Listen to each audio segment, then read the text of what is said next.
Hi అండి. Welcome to my channel. ఇవాళ నేను చెప్పబోయే స్టోరీ వచ్చి నా ఫ్రెండ్‌కి జరిగిందనమాట. రియల్‌గా తన జీవితంలో జరిగిన స్టోరీ ఇది. మరెందుకు ఆలస్యం స్టోరీలోకి వెళ్ళిపోదామా?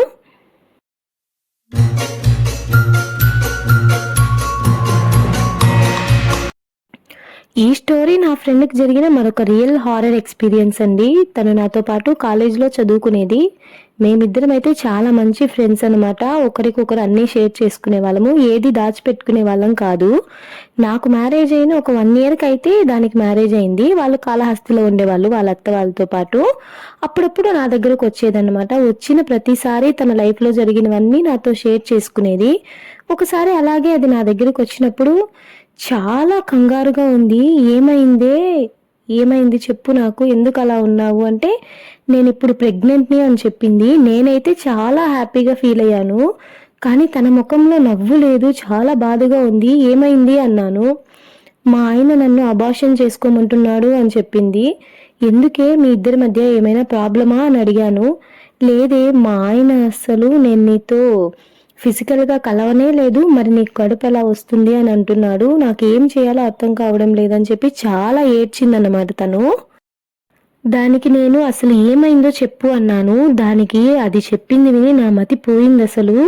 నువ్వు మనం కాలేజీ రోజుల్లో చదువుకునేటప్పుడు నీకు జరిగిన హారర్ ఎక్స్‌పీరియన్స్ మీ ఇంట్లో ఉన్న దెయ్యాల గురించి చెప్తే నేనసలు నమ్మలేదు. కానీ చివరికి అది నా జీవితంలో జరుగుతుందని అనుకోలేదు అని చెప్పింది. ఏమైందో చెప్పు అన్నాను. అది చెప్పడం స్టార్ట్ చేసింది. మా పెళ్ళైన కొత్తలో మేము కాళహస్తిలో ఉండేవాళ్ళము. అప్పుడు మా అత్తయ్య, మామయ్య వాళ్ళతో కలిసి ఉండేవాళ్ళము. మా ఆయన కూడా నన్ను చాలా బాగా చూసుకునేవాడు. మా పెళ్ళైన ఒక 4 మంత్స్‌కి ఆయన ఫ్రెండ్ ఒకతనికి జాబ్‌లో ఏదో ప్రమోషన్ వచ్చిందని గోవాలో పార్టీ ఇస్తున్నారనేసి నన్ను, మా అత్తయ్యని, మామయ్యని అందరిని ఒప్పించి ఆయనైతే ట్రిప్‌కి బయలుదేరారు. వాళ్ళ ఫ్రెండ్స్ అందరూ కలిసి ఒక వెహికల్ మాట్లాడుకొని బై రోడ్ అయితే స్టార్ట్ చేశారనమాట వాళ్ళ గోవా జర్నీని. అలా 3 డేస్ వాళ్ళు గోవాలోనే స్టే చేసేసి తర్వాత 4th డే అయితే ఆయన ఇంటికొచ్చారు. ఆయన ఇంటికొచ్చేసరికి అర్ధరాత్రి అలా అయిపోయింది. రాగానే ఆయన అసలు పడుకునేసాడనమాట. నేను తినడానికి లేపినా కూడా లేలేదు. సరే ప్రయాణం చేసి అలసటగా ఉంటుంది అందుకే పడుకున్నారనుకున్నాను. ఉదయాన్నే నేను గుడికి వెళ్ళాలనేసి ఆయన్ని లేపాను మాతో పాటు టెంపుల్‌కి రమ్మని. నేను రాను నువ్వు వెళ్ళు అన్నారన్నమాట. నేను మా అత్తయ్యని తీసుకొనైతే గుడికి వెళ్ళి వచ్చి విభూతి పెడితే అసలు తాకనివ్వలేదు నన్ను. ఇంకా మా అత్తయ్య బలవంతంగా విభూతి పెట్టి అయితే పడుకోబెట్టిందనమాట.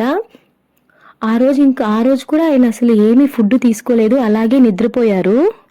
ఆ మరుసటి రోజు నుంచి మాకు స్టార్ట్ అయింది. మా ఆయన మార్నింగ్ 11 అవుతున్నా కూడా నిద్ర నుంచి లేవటం లేదు. ఏంటి ఈయన 5కి లేసి అన్ని పనులు చేసుకునేవాడు. 11 అవుతున్నా కూడా లేయట్లేదని నేనైతే మా అత్తయ్య, మామయ్య వాళ్ళని పిలవడానికైతే వెళ్ళాను. మా అత్తయ్య వచ్చి అసలు ఆయన్ని చూసి ఒళ్ళు తాకి చూస్తే ఒళ్ళైతే అగ్గిలాగా కాలిపోతూ ఉందన్నమాట. ఆయన కూడా చాలా నీరసంగా ఉన్నాడు. అసలు లేవలేకపోతున్నాడు. బలవంతంగా అయితే హాస్పిటల్‌కి అయితే తీసుకెళ్ళాము. ఆయన నేను రాను అనేసి ఒకటే గొడవ చేశాడు. కానీ మేము బలవంతంగా అయితే హాస్పిటల్‌కి తీసుకెళ్ళాము. హాస్పిటల్‌లో డాక్టర్ బ్లడ్ టెస్ట్‌లు అన్నీ చేసి చికెన్ గున్యా అని అయితే చెప్పారు. ఒక 6 మంత్స్ వరకు అలాగే నీరసంగా ఉంటుంది. కాళ్ళు, చేతులు నొప్పులు, కీళ్ళ వాపులు అలా వస్తూ ఉంటాయని చెప్పారు. ఇంజెక్షన్స్ వేసి అయితే ఇంటికి పంపించారు. రాగానే పడుకున్నారనమాట ఆయన. మేము కూడా ఆయన పడుకున్నారని పడుకున్నాం మేము కూడా మా అత్తయ్య, నేను. నేను హాల్‌లో పడుకున్నాను. కరెక్ట్‌గా 3 అవుతుంది మధ్యాహ్నము. ఆయన అసలు ఒక్కడే లేచి బయటకు వెళ్తున్నాడనమాట. నేను ఏమైందండి ఆగండి పడుకోండి టాబ్లెట్ ఇచ్చాను కదా నిద్రొస్తుంది పడుకోండి అంటే నా మాట వినకుండా అసలు మేడపైకి మెట్లెక్కి వెళ్ళిపోతున్నారు. నాకు భయమేసి అత్తయ్య మామయ్యని అందరినీ లేపాను. నా అరుపులకి కిందల ఇంట్లో ఉన్న వాళ్ళు కూడా లేచేశారనమాట. మేమందరం ఆయన వెనకాల వెళ్తున్నాము. ఆయన పైన 3rd ఫ్లోర్ దగ్గరికెళ్ళి గేటు దగ్గర నిలబడి గేటు ధమా ధమా అని కొడుతున్నాడు. తీయండి తీయండి. నేను అటు పక్క వెళ్ళి పైనుంచి దూకేయాలి, నేను అసలు బతుకును అనేసి అరుస్తున్నాడు.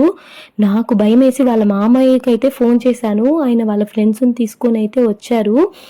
వాళ్ళ ఫ్రెండ్స్ అందరూ కలిసి ఆయన్ని బలవంతంగా అయితే హాస్పిటల్‌కి తీసుకెళ్ళామే కానీ ఆయన మమ్మల్ని ఎవరిని గుర్తుపట్టలేదు. మీరందరూ అనేసి మమ్మల్ని అడుగుతున్నాడు.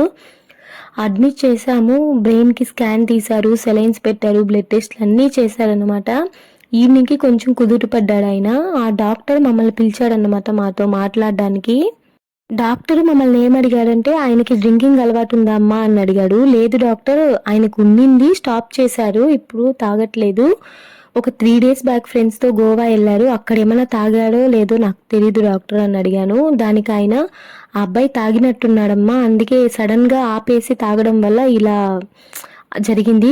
కొంచెం తికమక అవుతున్నాడు అన్ని విషయాలకి ఆ అబ్బాయి" అన్నాడు. కాబట్టి ఇంక మీదట తాగకుండా మీరే చూసుకోవాలి. లేకపోతే ఆ అబ్బాయి ఇట్లానే ప్రతిసారి తాగినప్పుడంతా కన్‌ఫ్యూజన్‌గా స్టేట్‌లోకి వెళ్ళిపోతాడు. తర్వాత మీరే ఇబ్బంది పడతారు అన్నాడు.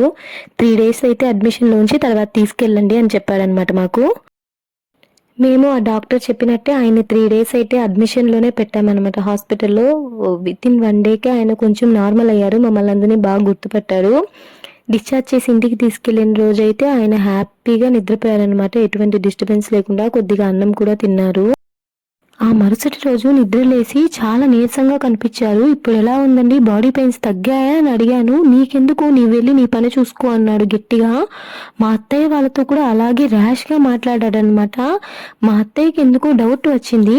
"రేయ్ సాయంత్రం మసీదుకి వెళ్దాం" అని చెప్పిందనమాట మా అత్తయ్య.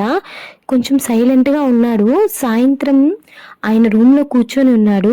రారా మసీదుకి వెళ్దాం" అనైతే పిలిచింది. "నేను రాను. నువ్వు నాకేం కాలేదులే వెళ్ళండి మీరు" అన్నాడు. మా అత్తయ్య అయితే, "నువ్వు వస్తావా రావా? లేకపోతే మీ మామకు ఫోన్ చేసి బలవంతంగా తీసుకెళ్ళనా" అని అయితే అరిచింది. ఆయన ఇంకొక మాట మాట్లాడకుండా మాతో అయితే మసీదుకి వచ్చేసారనమాట.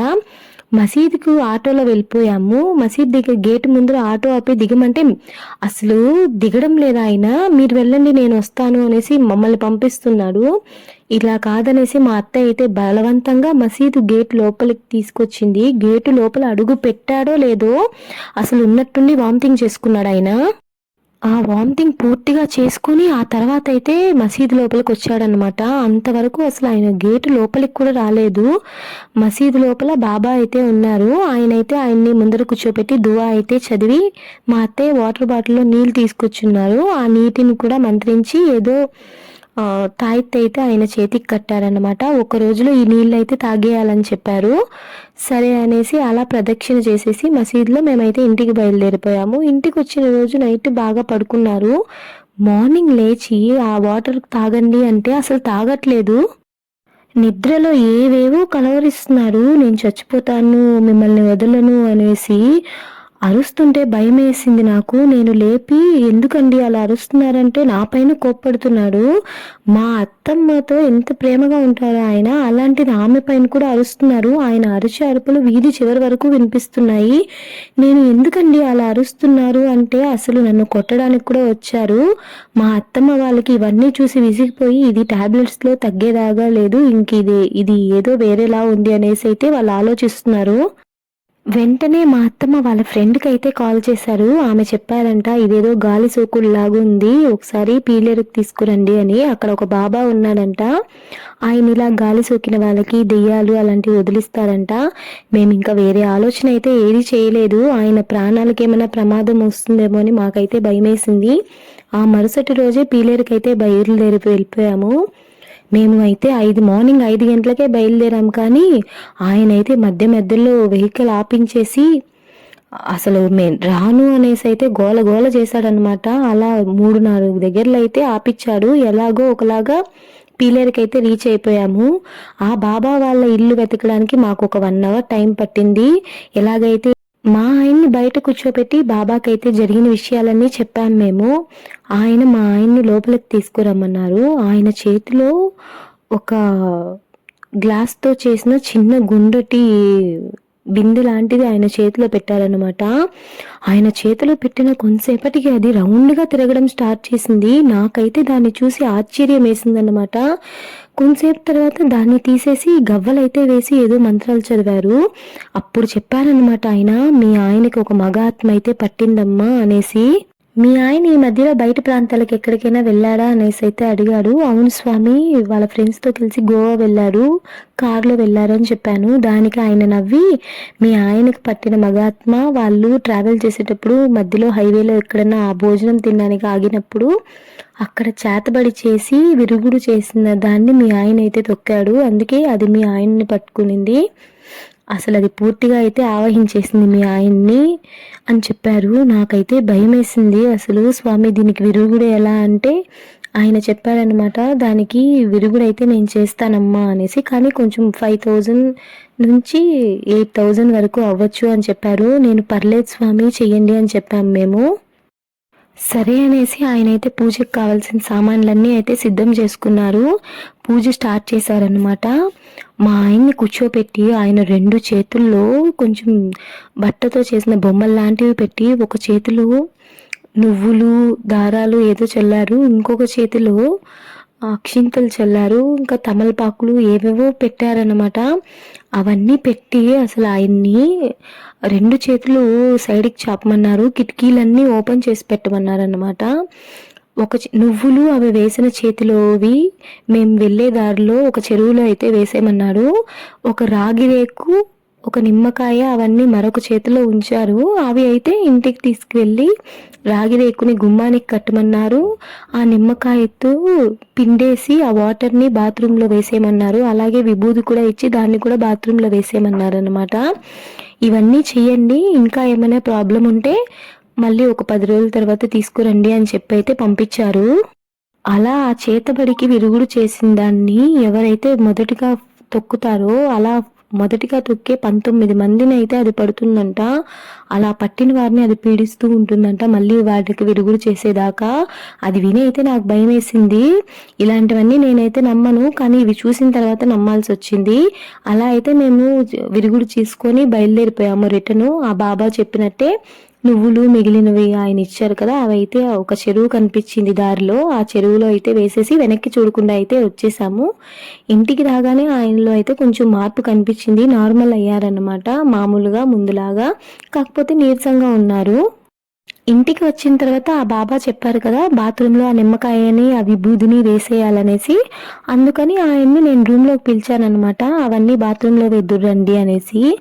దానికి ఆయన రూమ్‌లోకొచ్చి అవన్నీ మనం బాత్రూంలో తర్వాత వేద్దాంలే అనేసి నాతో ఫిజికల్‌గా కలవడానికైతే ఇబ్బంది పెట్టారన్నమాట. నేనసలు "మీకు బాలేదండి ఇప్పుడు, మీ హెల్త్ బాలేదు. కొంచెం కుదుట పడండి తర్వాత చూద్దామంటే" ఆయన అస్సలు వినలేదు. బలవంతంగా నాతో అయితే కలిసారనమాట ఫిజికల్‌గా. ఆ తర్వాత మేమైతే వాటిని బాత్రూంలో వేసి ఆ రాగి రేకుని ఇంటి గుమ్మానికైతే కట్టాము. దాని తర్వాత ఆయనైతే బాగున్నాడు. అంతా బానే ఉంది. ఇది జరిగిన 1 మంత్ 15 డేస్ అవుతుంది. నేనైతే పీరియడ్ మిస్ అయ్యాను. ఆ విషయం ఆయనకు చెప్తే ఆయన అసలు ఆశ్చర్యపోయారు. "నేను నీతో అసలు కలవనే లేదు. నీకెలా ప్రెగ్నెన్సీ వస్తుందని" నన్నైతే చాలా తిట్టారనమాట. నాకసలు బాధేసేసింది. అందుకే నేనేం చేయాలో తెలియకుండా నీ దగ్గరకొచ్చాను అనైతే తను నాతో చెప్పింది. దానికి నేను అడిగానన్నమాట దాన్ని. ఆయనకి హెల్త్ బాలేనప్పుడు జరిగినవేవి గుర్తులేదా అంటే, ఆ బాబా చెప్పారు ఆయనకిప్పుడు జరిగినవేవి గుర్తుండదనేసి అని చెప్పైతే చెప్పింది. సరే నువ్వేమీ బాధపడొద్దు. నేను ఆయనతో వచ్చి మాట్లాడతానని నేను వాళ్ళ ఇంటికెళ్ళాననమాట. నేను వెళ్ళేసరికి ఆయన లేరు. తర్వాత డ్యూటీ నుంచి ఇంటికొచ్చారు. ఆయనతో నేను చెప్పాను, "ఎందుకండి నా ఫ్రెండ్‌ని ఇలా బాధపెడుతున్నారు? తన గురించి మీకు తెలీదా? మీకు హెల్త్ బాలేనప్పుడు జరిగినవేవి గుర్తు లేకపోవచ్చు. అలా అనేసి తను తప్పు చేసిందని కాదు కదా! మీ ఇంట్లో మీ సిస్టర్‌కి ఇలాంటివి జరిగితే వాళ్ళ హస్బెండ్ అలా ఆమెని అనుమానిస్తే మీరు ఎలా రిసీవ్ చేసుకుంటారు దాన్ని" అని అడిగేసరికి ఆయన ఏమీ సమాధానం చెప్పలేదు. సరే అని హాస్పిటల్‌కి నేను తీసుకువెళ్తానండి. ఇంకా తనని అలా ఇబ్బంది పెట్టను. నాకు నిజంగా ఏమీ గుర్తులేదు అనేసి అయితే చెప్పారు. నేను నా ఫ్రెండ్‌కి కూడా చెప్పానన్నమాట. "నువ్వే తనని అర్థం చేసుకోవాలి. అలాంటి పరిస్థితుల నుంచి తనని బయటకు తీసుకొచ్చావు కదా! తనకి ఏమీ గుర్తులేదు. అందుకే అలా అనుంటారు. నువ్వు దాన్ని సీరియస్‌గా తీసుకొని నువ్వేమన్నా చేసుకుంటే నీ కడుపులో ఉన్న బిడ్డకు కూడా అపాయం" అని చెప్పాను. మరుసటి రోజే వాళ్ళైతే హాస్పిటల్‌కైతే వెళ్లారు. డాక్టర్ అన్ని టెస్టులు చేసి వాళ్ళకి ప్రెగ్నెన్సీ ట్యూబ్‌లో వచ్చిందండి. అబార్షన్ చేయాలని అయితే చెప్పారంట. ఇంకా చేసేదేమీ లేక వాళ్ళైతే అబార్షన్‌కి ఒప్పుకున్నారు. అలా అబార్షన్ అయితే జరిగిపోయింది. వాళ్ళు ఆ డాక్టర్ చెప్పారంట, "అబార్షన్ చేసిన తర్వాత కూడా మీకు ప్రెగ్నెన్సీ అయితే వస్తుందండి హ్యాపీగా" అనేసి అయితే చెప్పారంట. ఆ తర్వాత వాళ్ళైతే హ్యాపీగా ఉన్నారు. మా ఫ్రెండ్‌కి మళ్ళీ అయితే ప్రెగ్నెన్సీ వచ్చింది. ఈసారి ప్రెగ్నెన్సీలో దానికి ఒక బాబు, ఒక పాప ట్విన్స్ పుట్టారనమాట. వాళ్ళైతే చాలా హ్యాపీగా లైఫ్ లీడ్ చేస్తున్నారు. ఈ కథ మొత్తం విన్నాక నాకు అర్థమైందేమంటే, ఆ మగ ఆత్మ తన కోరికని నా ఫ్రెండ్ భర్త రూపంలో వచ్చి అయితే తీర్చుకొని వెళ్ళిపోయింది. అందుకే ఆ బిడ్డ గూడా నా ఫ్రెండ్‌కైతే దక్కలేదు. ఇంకా వాళ్ళనైతే ఆ పరమేశ్వరుడే కాపాడాడని నేనైతే నమ్ముతానన్నమాట. మొత్తానికి నేను చెప్పేదేమంటే అండి, బయట ప్రదేశాలకు వెళ్ళినప్పుడు చాలా జాగ్రత్తగా ఉండాలి. ఇలాగ ఎక్కడ పడితే అక్కడ బండ్లాపి తినడము, ఏది పడితే అది చేయడము అయితే ఆపుకోండి. దానివల్ల మనకొచ్చే రిస్క్ చాలా ఉంటుందనమాట. అవన్నీ మనమే ఫేస్ చేయాలి. వీడియో గనుక నచ్చితే ఖచ్చితంగా లైక్ చేసి షేర్ చేయండి.